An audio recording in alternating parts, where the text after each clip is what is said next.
gentleman is Mr. Stephen Birkland, and he is what we call an auxiliary board member for protection, and he formerly was an auxiliary board member for propagation in this particular geographic area. Very pleased to be here. It's really wonderful to see everybody. I haven't been to Greenlake for a long time, and that's sort of one of these rites of fall, every fall, when it would seem like on our way to Greenlake. And we know that fall is here, and fall is one of my favorite seasons, so among 3 others.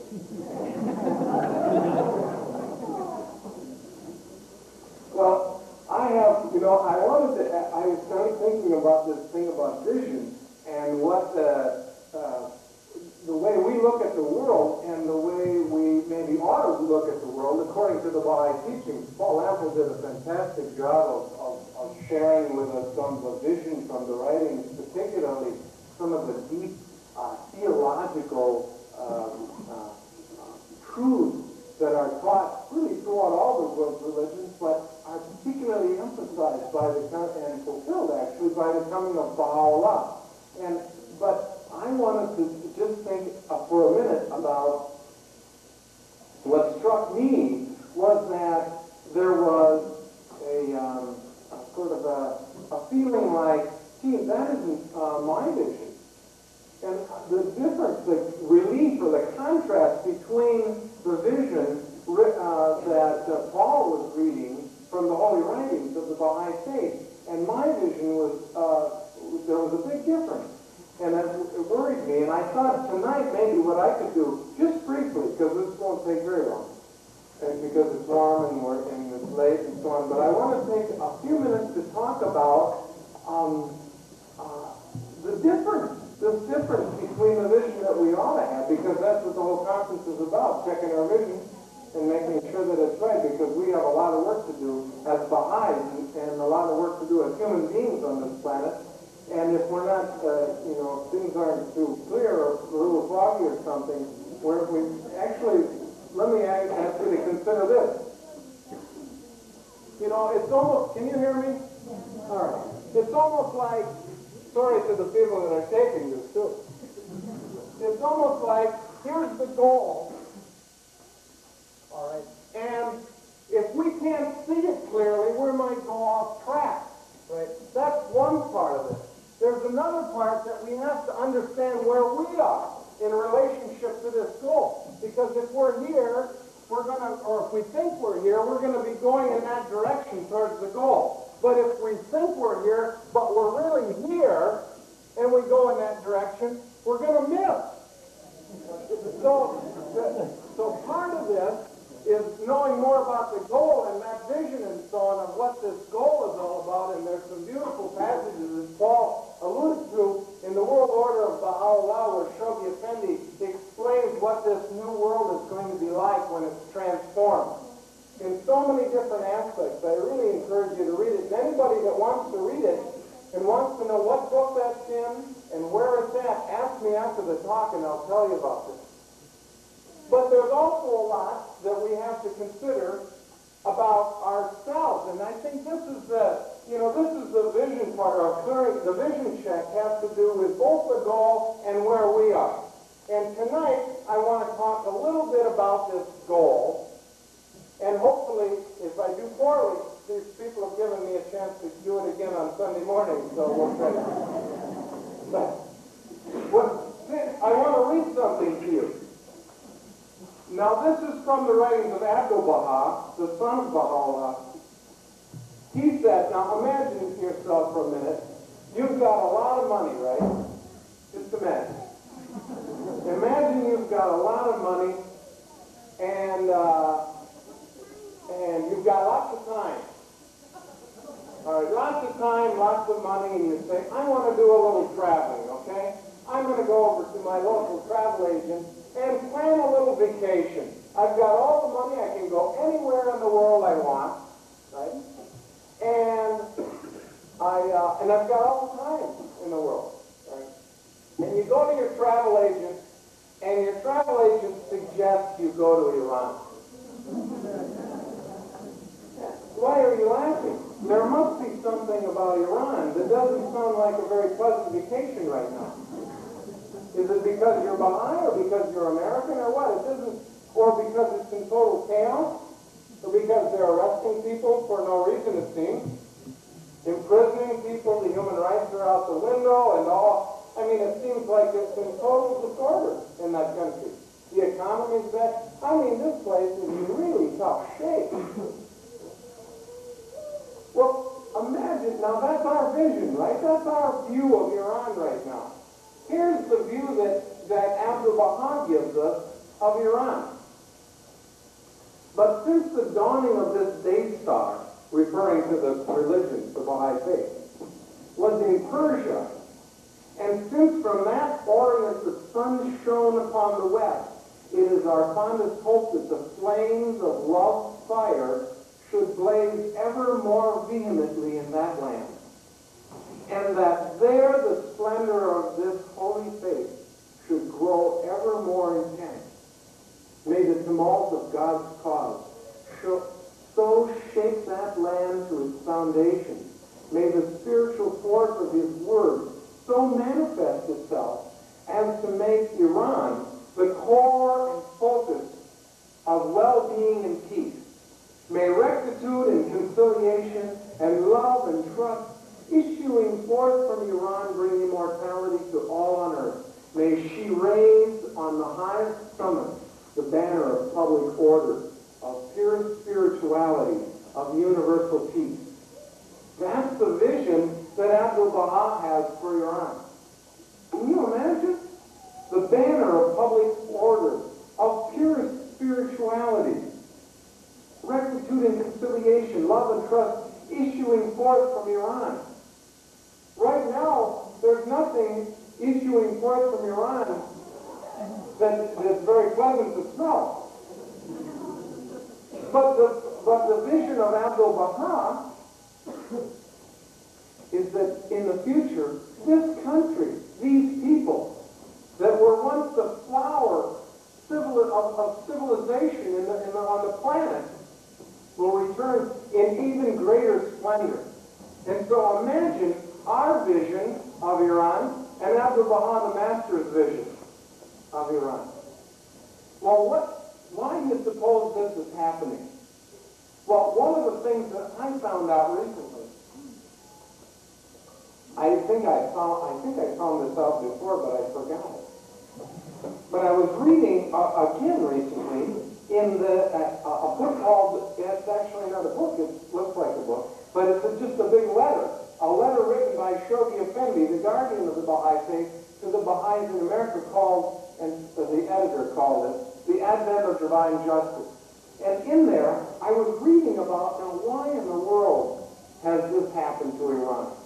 And how do we figure this out? Why does Baha'u'llah come from Iran? And how does that fit? I mean, how does this day star first came up in Iran? And what's the purpose of this? And the deterioration of Iran and so on. And apparently there's this principle in the Baha'i faith that explains this contrast. And here's the principle. The principle has to do with the fact that the Guardian wrote, Shoghi Effendi said, how often have the prophets of God, not accepting Baha'u'llah himself, chosen to appear and deliver their message in countries and amidst peoples and races at a time when they were either fast declining or had already touched the lowest depths of moral and spiritual degradation.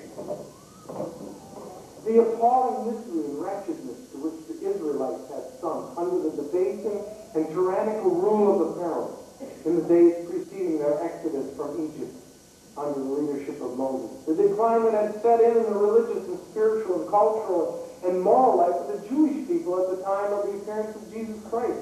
The barbarism, cruelty, the gross idolatry and immorality, which had for so long been the most distressing features of the tribes of Arabia, and brought such shame upon them when Muhammad arose to proclaim his message in their midst. The indescribable state of decadence, with its attendant corruption, confusion, intolerance, and oppression in both the civil and religious life of Persia. So graphically portrayed by the pen of a considerable number of scholars, diplomats, and travelers at the hour of the revelation of Baha'u'llah. All these things demonstrate this basic and inescapable fact. To contend that the innate worthiness, the high moral standard, and the political aptitude and the social attainments of any race or nation is the reason for the appearance in its midst of any of these divine luminaries would be an absolute perversion of historical facts and would amount to a complete repudiation of the undoubted interpretation placed upon them. Now, what that means, it seems to me, is that the reason that Baha'u'llah and all of these prophets appeared in such a disgusting place as Iran and Israel and Egypt and these places, why they were so bad is because if they were so great and then produced such luminaries, such wonderful features and manifestations of God, then it would probably be regarded by historians and their followers and so on as some evidence of the greatness of that race. But the opposite is true. The absolute opposite is true. And so it demonstrates, according to the Baha'i writings, the power of God to transform people and society. It demonstrates the power of God to transform societies and people. In fact, this principle, and I was hoping to talk more about this on Sunday, this principle we find it everywhere. Abdul-Baha wrote a beautiful prophecy about the American Indians. And he said that when they're guided and properly educated and so on, that they'll illumine the whole earth. But he also said that their condition is not unlike the inhabitants of the Arabian Peninsula before Muhammad. So again, it's going to be a proof of the power of God. It's the same thing with individuals. Look at us, what a lot. And we're trying to establish, we're absolutely confident that we're going to establish peace through our efforts. It's evident. Right? In fact, if you feel inadequate, the Guardian said, Shoji Effendi said, if you feel inadequate, there's wisdom in it. Because he said that if you had a great personality and lots of money and could speak many languages and traveled all over the world and had eloquence of tongue and so on, and you converted many people to these teachings and this way of thinking and so on, and did so much for world peace, all those accomplishments would be laid to your personality. But because the opposite is true, in most cases, because the opposite is true, if we do anything at all for the world, it's proof of the power of God.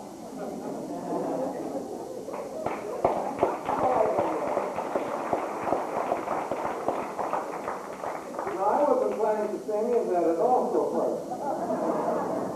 I wanted to ask you to consider, as we go through the weekend, I want you, there's a lot of mysteries that are happening around here. There's a lot of mysterious things that are happening in the world. And to try to understand that requires that we really get our vision checked and to try to develop some framework or some context to make sense of all this. All right, it's not enough. You see, the Baha'i faith, it's not enough to say, well, that must be God's will, or it's or some blind acceptance of some beliefs or truths. In the Baha'i faith, faith means a conscious knowledge. A conscious knowledge. And an independent investigation of truth is one of the most important principles. So the Baha'is are constantly striving to make sense out of these seeming paradoxes, these contrasts, these things where in the writings it says that America is going to lead all nations spiritually, when we look in the writings and the Guardian describes America like this. He said, it is by such means that Baha'u'llah can best demonstrate to a heedless generation his almighty power to raise up from the very midst of a people, that's us, this people, immersed in a sea of materialism, a prey to one of the most virulent and long-standing forms of racial prejudice, and notorious for its political corruption, lawlessness, laxity in moral standards, and he goes on and on. In fact, he even almost gets apologetic at one point, if I can be so liberal to say so. He said, observations such as these, however distasteful and depressing though they may be, should not in the least blind us to those virtues and qualities of high intelligence and usefulness and unbounded initiative and enterprise and so on, some of the good qualities about America, that hopefully, once they're infused with the Spirit, will help us lead all nations spiritually. But how, this is just an amazing mystery to me, how this could possibly be true. And so it's important for us to develop some context, and we're all struggling to do that, to develop some framework.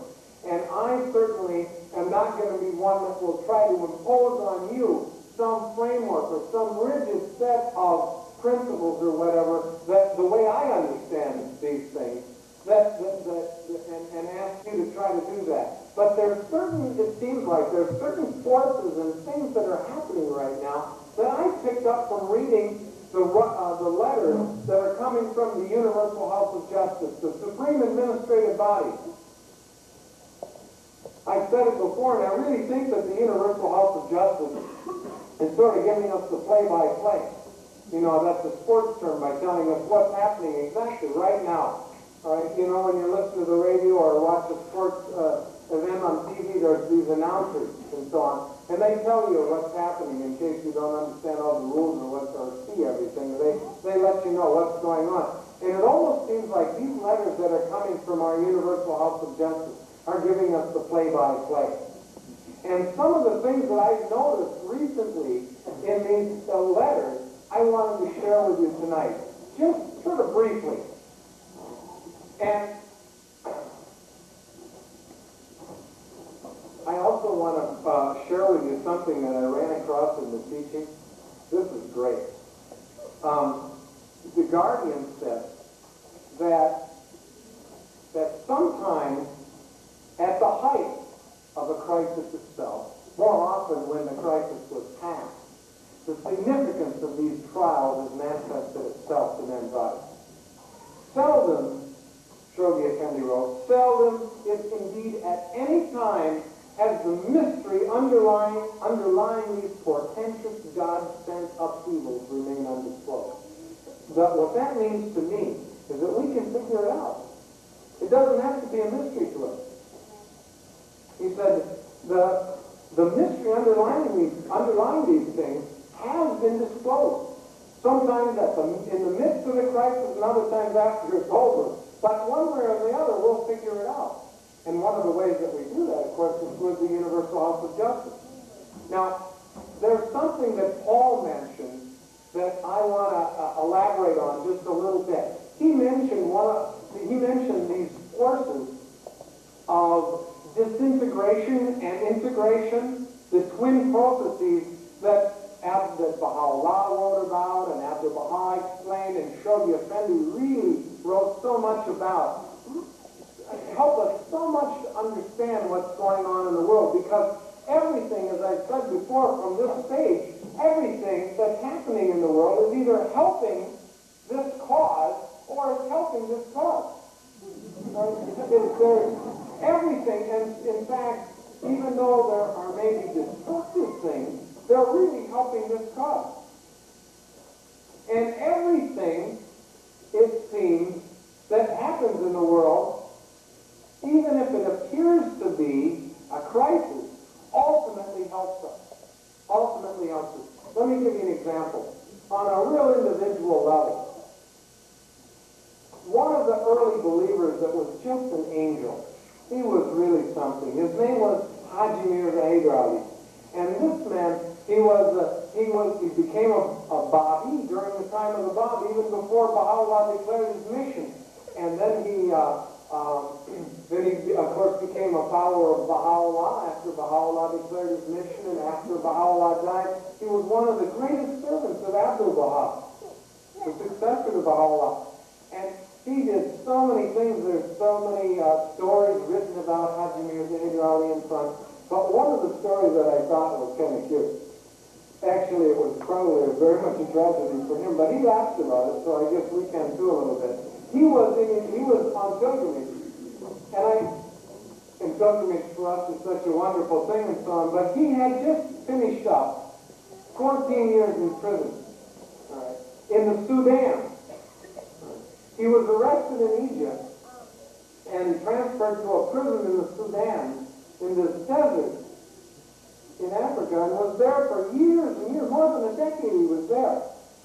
And he was finally released from prison, and he didn't know where to go. He got on his boat, he ended up in Arabia and so on, and he didn't know what happened, what to do. And there's an interesting story. I wish we had lots of time, but we're running out fast. I might not even get to this framework stuff. Well, what happened was he heard some people speaking Persian, and he found out they were Baha'i. Now, the person that was speaking Persian didn't even, this is going to sound funny, didn't even know why he was there. Didn't even know why he was there. He was one of the followers of Baha'u'llah. There was a merchant, his name was Yazdi. Some of you even have met Aziz Yazdi, right? It was his father. He was a merchant, and he was asked by Abdul Baha, he was summoned by Abdul Baha, and was told that Baha'u'llah wanted him to go to Arabia. Right? He was in Akka, in Israel at the time. It wasn't Israel, it was Palestine at the time. He was summoned by Abdul Baha, and Abdul Baha said, Baha'u'llah wants you to go to Arabia right away. Get on that ship, it's leaving. He says, well, if you don't mind, if I can have your permission, I'd like to go and pay my respects to Baha'u'llah before leaving. He says, you don't have time, get on the ship. He just got on the ship, he went to Arabia. On his way, and this story is documented, on his way, it occurred to him that he didn't ask why. So he thought, well, I'm sure it's going to work out. Well, he got to Arabia, and he was standing there on the dock, and wondering, I wonder why the Blessed Beauty, that's one of the names of Baha'u'llah, the Blessed Beauty, Jamal Mubarak. He was wondering why the Blessed Beauty, Baha'u'llah, was standing there, and he heard some people speaking Persian. And he looked, and there was Haji Mirza Hyder Ali, who had just been released after 14 years in prison, who didn't know what to do either. And then he realized that he was trying to pick up Haji Hyder Ali. Right? So they got on the boat and they went back to Akka, and that's precisely what Baha'u'llah wanted to do. So Hyder Ali was there on pilgrimage, and he was just basking in the sunshine of the love of Baha'u'llah, the manifestation of God. And after all these years, he knew that he was. In fact, before he was in prison, that was one of the things that kept him going. Is that Baha'u'llah, before he said goodbye to Hyder Ali, he told him that he would see him again. And so he knew that he wouldn't die in this filthy prison in the middle of the desert in Africa. He knew he wouldn't die because he knew Baha'u'llah said, I'll see you again. So there he was, 14 years later, I think, something like that. He was back in Akka, but it was getting time to leave. And he asked if it would be possible to stay just 2 more weeks. And it was granted. And after 2 more weeks were up, he said, I really don't want to go. This is so, great. And he asked for permission for 2 more weeks. And it was granted. And then he went kind of sheepishly to Baha'u'llah again, and he said, I know the time is up, and you've given me 2 extensions already. And he said, I wonder if it's possible that I could stay just 15 days longer. And Baha'u'llah said, I wish I could find it and read it because it was so funny. He said,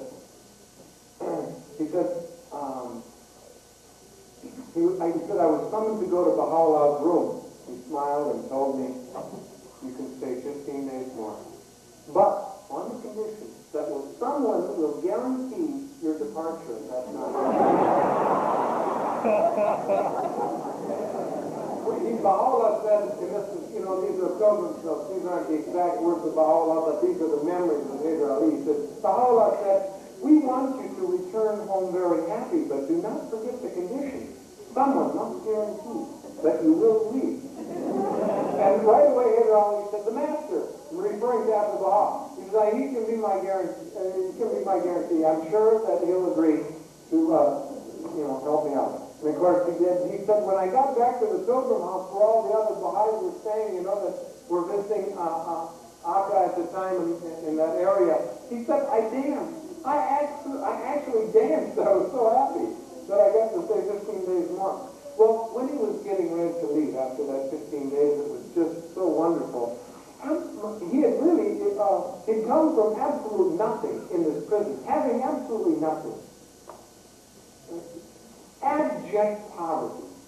During the time he was in Haifa, he had transcribed tablets, and he'd done some work in the community and so on, and he'd actually earned some money. And he had money with him, and gold coins, and fine dress, and everything, and he was really doing pretty good that way, materially. And Abdul Baha came up to him and he said, would you be happy if you lost all that you now possess? And I said, he said, I would be in the same position as when I left 30 years ago. I did not have a penny then, and I will not mind if I'm penniless when I return home. I do not care for anything so long as I can keep my faith and love. You made me rich when I offered my possessions to you. You accepted them and then returned them to me. And all that time, I could not understand what the master intended by this conversation. Well, when he got back to Iran, actually he hadn't even made it to Iran. He was in Kurdistan, in Iraqi Kurdistan. You've probably even heard about it in the news now, because Iraq was being accused, of sending poison gas to try to kill the Kurds and so on. He was in that area, and of course they weren't very receptive to the Baha'i faith at that time. No one was real interested, even though they loved Baha'u'llah, because Baha'u'llah years ago had spent 2 years among them, and they loved Baha'u'llah and so on, but they weren't very receptive to these teachings and so on, and frankly were quite hostile to Persians. And Hyder Ali was a Persian and he was a Baha'i. And he was in this area, on his way back to Iran, and he was attacked. The caravan he was with, he was attacked. And they stole absolutely everything. I mean, they even took his clothes. His horse, they took everything. He said I was standing there naked. I had nothing. I hadn't even gotten back to Iran. And I had nothing, absolutely nothing. And before he left, Abdul Baha had given him several precious tablets that Baha'u'llah had just revealed. And they were to be delivered to Iran. And Abdul Baha told him to make sure that when he got in the vicinity, when he got close to Iran, that he should give those tablets to someone that he could trust. And he did. He gave them to somebody near Baghdad, and he said, when I get to Iran, please send them to me at this address and so on. And just think of the wisdom of Abdul Baha. How do you explain wisdom? How do you explain the fact that Abdul Baha was saying, before he left, what do you think would happen? How would you feel if you lost everything? Well, as it turns out, there was this fellow, where we're running out of time. We haven't even got to the framework stuff. There was this fellow, his name was, I think it was Nirabi, if I pronounce that right. Please forgive me, Persians in the audience. Nirabi, I think was his name. His first name was Jan, which is an interesting first name. Jan was his first name, Nirabi. He was one of these people, I think he must have been something like, for us from the Christian background, he must have been kind of like Saul. Remember Saul? Persecuting the Christians, converted, became Paul and so on? Well, this Saul, Jan, he really persecuted the Baha'is, really gave them a hard time and so on. But he became Baha'i. He met Hyder Ali, became Baha'i, and just fell in love with the faith and decided he was going to travel, teach, and make up for all the nasty things he'd done and so on. And he was out travel teaching one day and was attacked by highway robbers too. Stole everything from him. And he looked up in the sky and he says, my God, how can you do this to Jan? And you know what? Sometime later he got a tablet from Baha'u'llah. And Baha'u'llah in the tablet said, we heard you whispering. And Baha'u'llah said, you're right. You're right. There's no way to treat Jan. And he became very close with that today. But together, teaching. And they talked to many of the Kurds there in the Kurdistan and had marvelous time there. And there were other Baha'is too that he met.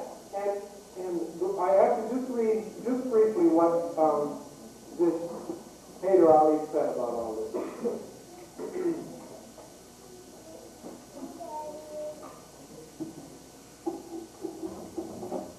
He said, complaints were sent to the governor, but to no avail. I wrote a letter to the Holy Land and said that in a light-hearted fashion, he said, I obeyed and entrusted all the tablets and holy writings to a friend upon arrival in Iran. But what would have happened if the same instructions had been given for the care and protection of the property of the service? He kind of said, I wish you would have told me to give my money to him. Many people came to our help, but none ever succeeded in locating the highway robbers nor in retrieving our possessions. The last one who came to our help was Mirza Abdullah Khan, was his name, the maternal grandfather of Janabi Varva. And these names may not make any sense to you at all, but the Janabi Varva that he's referring to was a great, great Baha'i teacher and son. And this Mirza Abdullah Khan was a great, great Baha'i teacher too, and a very spiritual man. And Haider Ali said it was a great honor to be with this friend, to be aware of his spiritual excellence. As the days passed, I thank God every moment that the loss of these ephemeral possessions gave me a chance to spend a few days with him. So Haider Ali realized that this crisis was really a victory. It was really a triumph. And although he lost everything, there was this dialectic of crisis and victory even on the personal level. Even on the personal level. In fact, there is a promise about this. I ran across this. This is from one of the tablets of Baha'u'llah.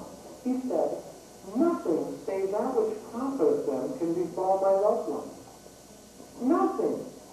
That's because if we clear up the vision, and we have the right vision, we'll see that everything that happens is for the good of this cause. In other words, one of the things that Paul was emphasizing in his talk seemed to be that this is a revelation from God, that it is inevitable that peace will be established. Nothing can stop it. Nothing. A few things of some own wisdom of some of us believers and thought might slow it down a little bit. But nothing's going to stop it.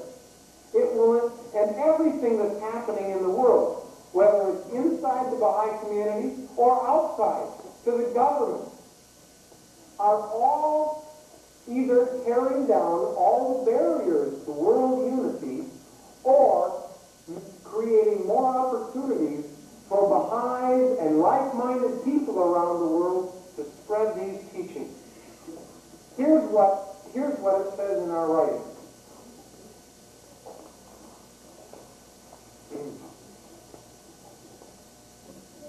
A force, and this is written by the Bab actually, vibrates within the innermost being of all created things, and which according to Baha'u'llah has through its vibrating influence upset the equilibrium of the world and revolutionized its ordered life.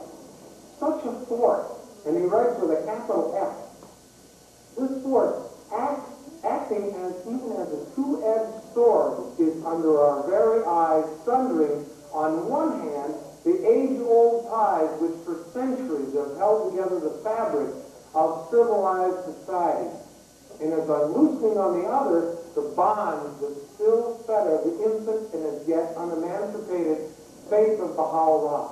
So everything that's happening in the world in this twin process is either contributing to the disintegration of an obsolete order, all these limitations and restrictions, all these jealousies and prejudices and so on that are preventing us from realizing world peace, or they're creating more and more opportunities for the spread of this awareness, for the expansion of this vision of world peace.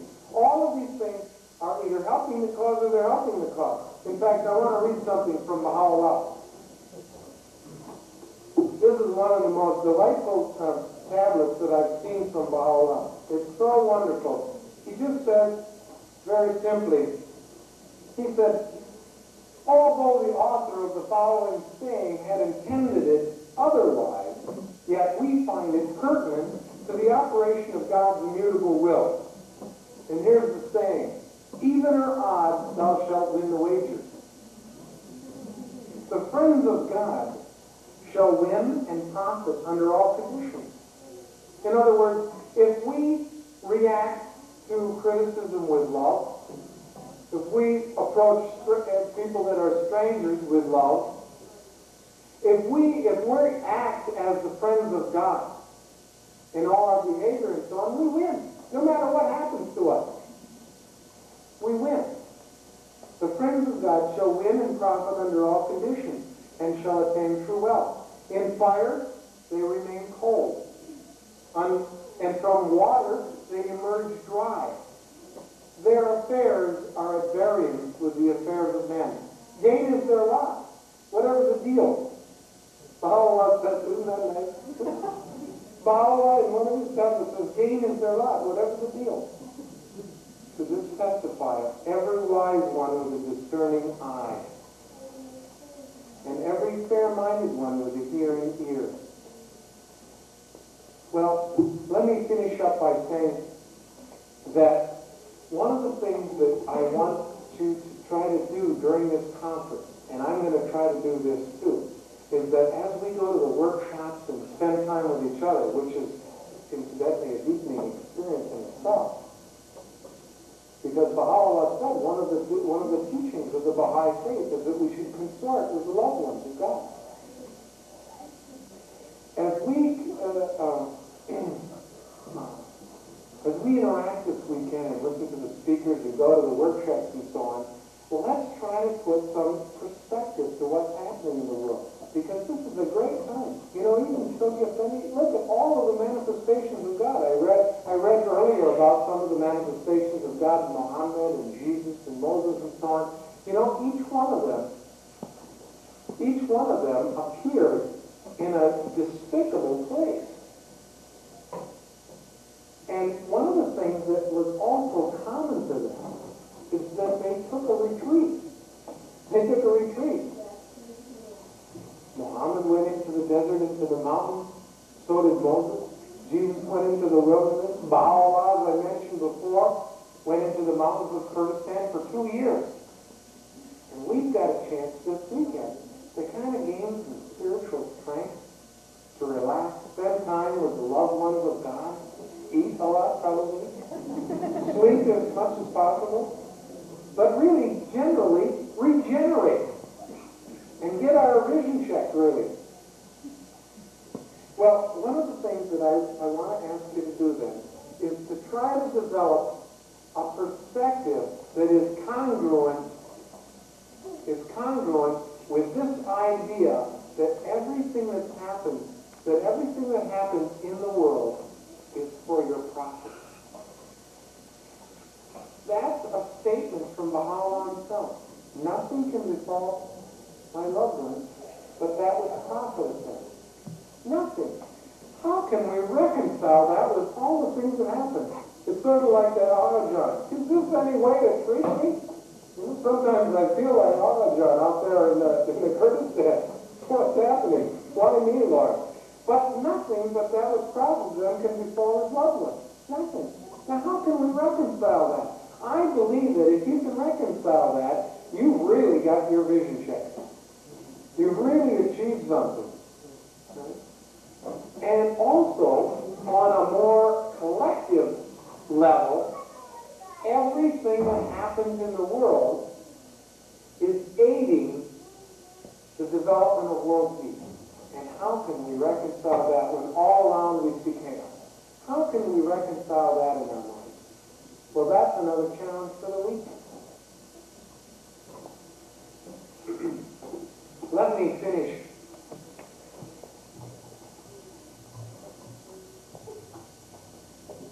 I don't know how I'm going to finish. I just got to buy some time.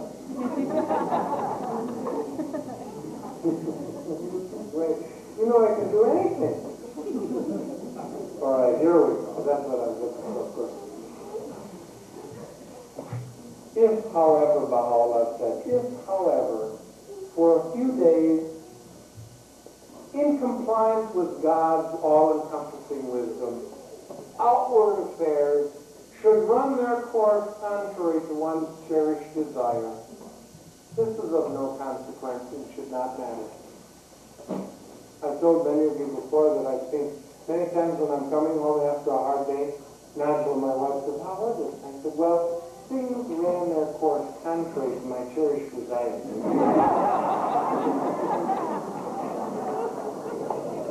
There's another one where after the hospital, when sadness visits us, that the actualities of life seem to elude our grasp, and sometimes I say that to Nigel too. Today, the actualities of life seem to have eluded my grasp. Well, let me finish by reading the rest of this quotation. Baha'u'llah in this tablet said, if this happens for a few days, in compliance with God's all-encompassing wisdom, this is of no consequence and should not matter. Our intent is that all the friends should fix their gaze on the supreme horizon. You know, another time when I was here, I asked you to consider that when you're riding in a car and you look down at the ground and all the things going by so fast, if you try to figure them out, if you try to really stare at that stuff, it'll make you sick. And it's the same thing that happens in my life and the world around us. If we try to figure all this out, it's going by so fast like that, we can nauseate it. But if you're in the car and you lift your head up to the horizon, everything comes into focus. It's all serene.